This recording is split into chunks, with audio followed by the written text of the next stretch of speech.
Datang lagi satu penguasa berkata, kami yang paling banyak jumlahnya di atas dunia, kami yang bisa menguasai alam semesta. Mana itu Tuhan? Mereka tak pernah mengenal Tuhan, karena mereka adalah komunis, karena mereka adalah ateis.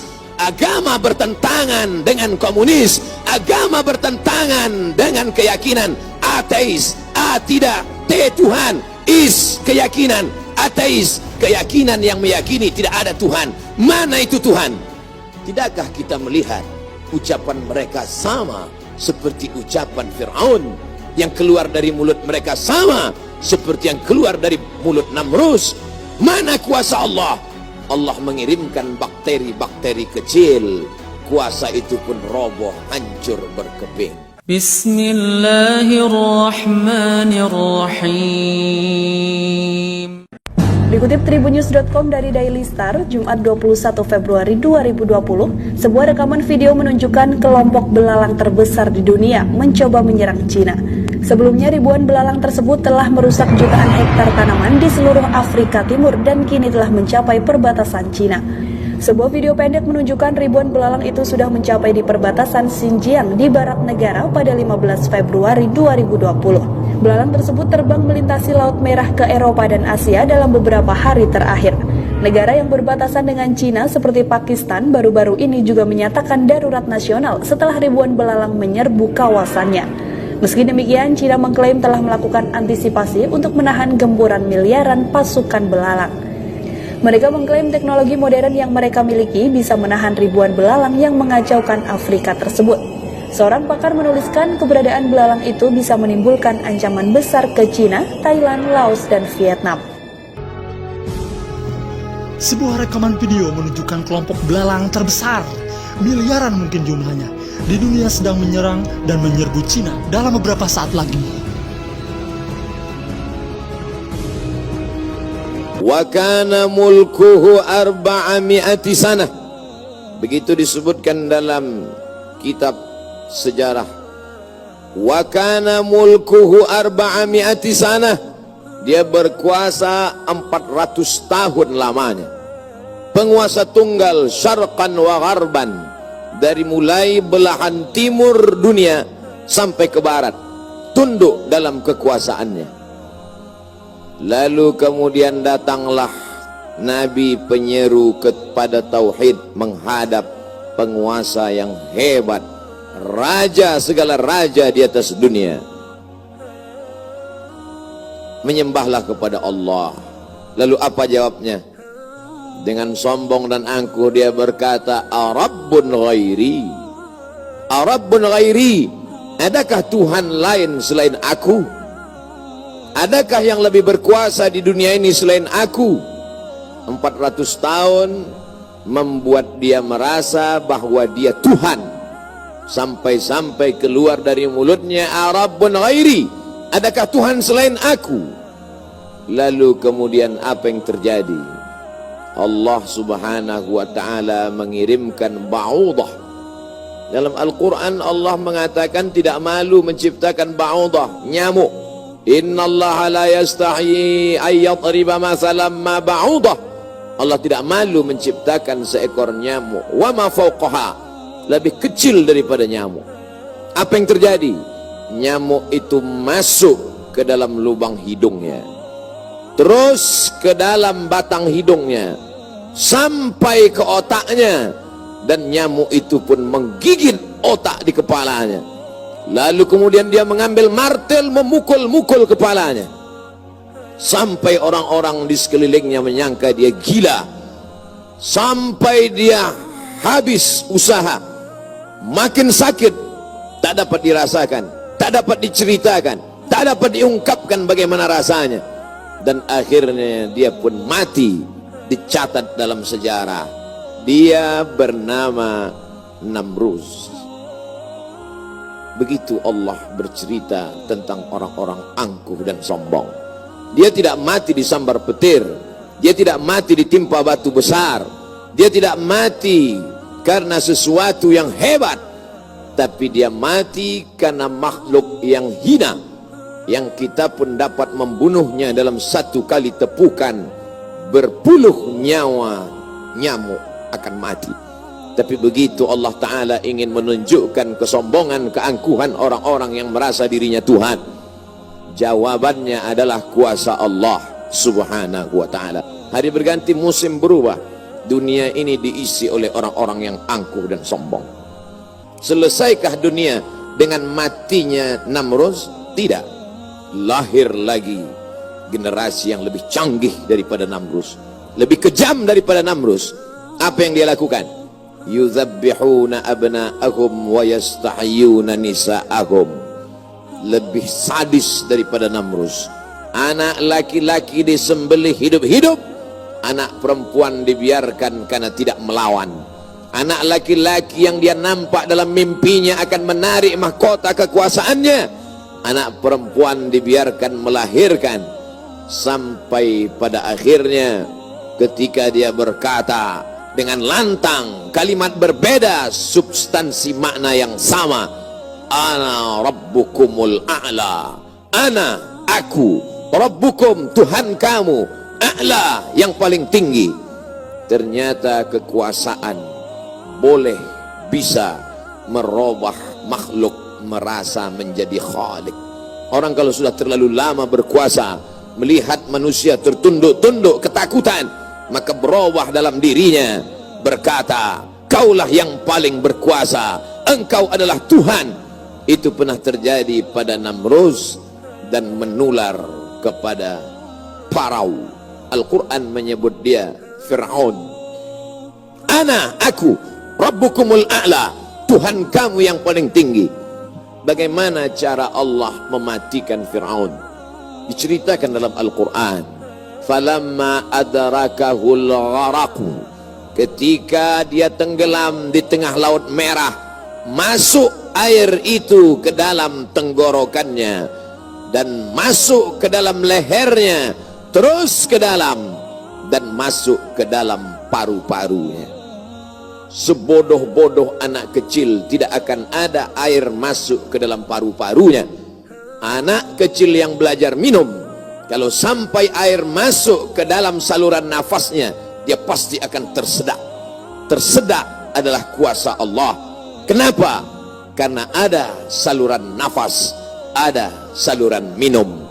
Udara tidak akan mungkin diisi air, karena kalau sampai air masuk ke saluran udara, maka hancurlah paru-paru.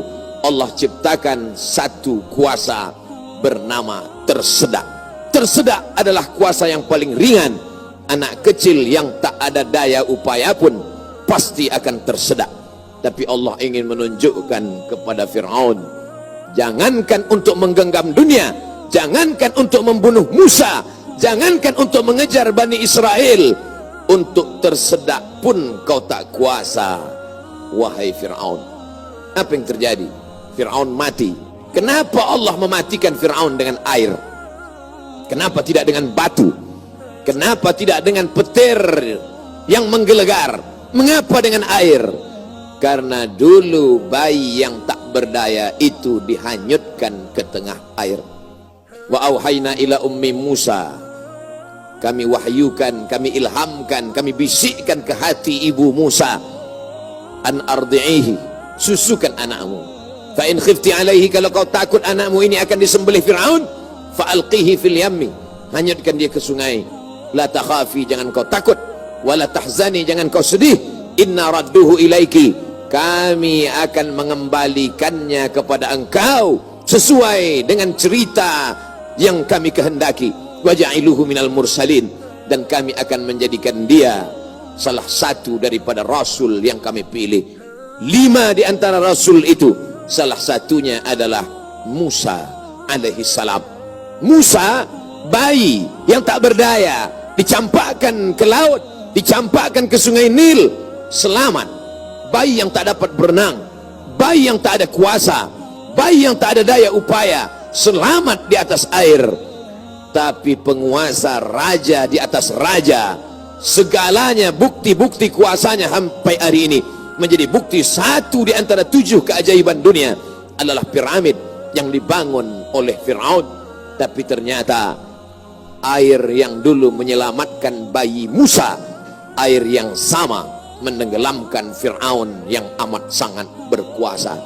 Sekali lagi Allah ingin bercerita kepada manusia bahwa mudah bagi Allah melenyapkan makhluk-makhluk yang sombong, yang merasa diri gagah perkasa, manusia yang terkena penyakit amnesia, terlupa bahwa dia hanyalah makhluk, paru-parunya ciptaan Allah, udaranya titipan Allah, hembusan nafasnya dan tarikannya semua atas kuasa Allah. Mestinya dia berkata, la haula wa la quwata illa billah. Berakhir episode Fir'aun. Selesaikah dunia? Tidak. Muncul lagi mereka yang sombong-sombong. Macam-macam nama sejarah mencatat.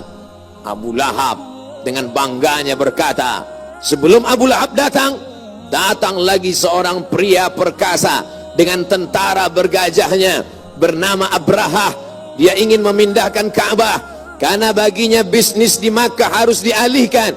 Nun jauh di Yaman, berseberangan dengan Laut Merah, menyeberang ke Afrika. Maka ini Ka'bah harus dihancurkan. Dia bawa pasukan bala tentara, sampai akhirnya pasukan gajah tidak ingin bergerak. Gajah makhluk Allah, binatang, tahu mengenal Allah subhanahu wa ta'ala. Dia paksa gajah itu berdiri dengan pawang-pawangnya.